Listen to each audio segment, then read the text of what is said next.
អូខេអញ្ចឹងនៅពេលដែលអ្នកទាំងអស់គ្នាបើកនៅ Windows របស់យើងមកវាតែងតែ load ផ្ទាំងកម្មវិធីបែបនេះមកឬក៏ load កម្មវិធីអីអញញ៉ៃមកពេញនឹងពេញទឹកពេញដីអញ្ចឹងណាអ្នកទាំងអស់គ្នាអញ្ចឹងតើយើងត្រូវតែបិទកម្មវិធីទាំងអស់ហ្នឹងនៅកន្លែងណាដើម្បីកុំឲ្យវា load មកអញញ៉ៃអញ្ចឹងទៀតបាទ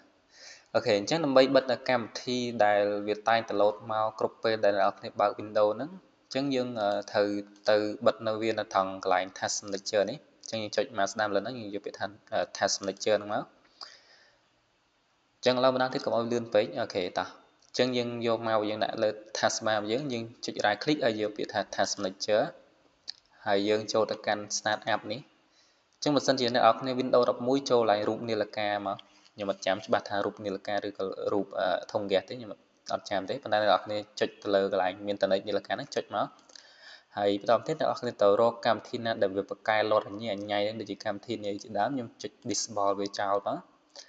ហើយនេះនេះវាតែងតែ load មកញ៉ៃដែរមួយនេះក៏វា load ដែរអញ្ចឹងខ្ញុំបិទវាទាំងអស់មក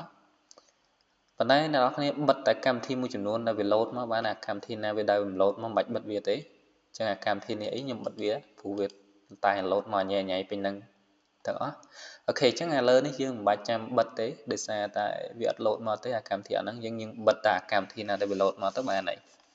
ចឹងវីដេអូហ្នឹងក៏មានតែប៉ុណ្្នឹងទេបើសិនជាអ្នកនរគ្នាមានចម្ងល់អីអាច comment នៅខាងក្រោមវីដេអូរបស់ខ្ញុំបានដើម្បីខ្ញុំធ្វើជាវីដេអូបន្តទៀតចែកជូនដល់បងប្អូនអរគ្នាបាន